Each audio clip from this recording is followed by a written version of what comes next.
15 अगस्त 2021 को all India Muslim personal law board के general secretary हजरत मौलाना उमरैन महफूज रहमानी ने दिया अफगानिस्तान बहरान पर अपना बयान।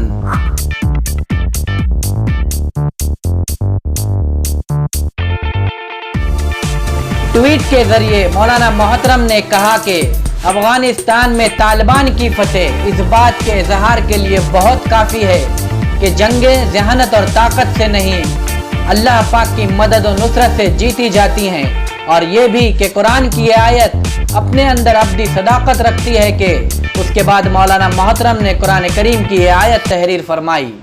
कम मिन फ़िअतिन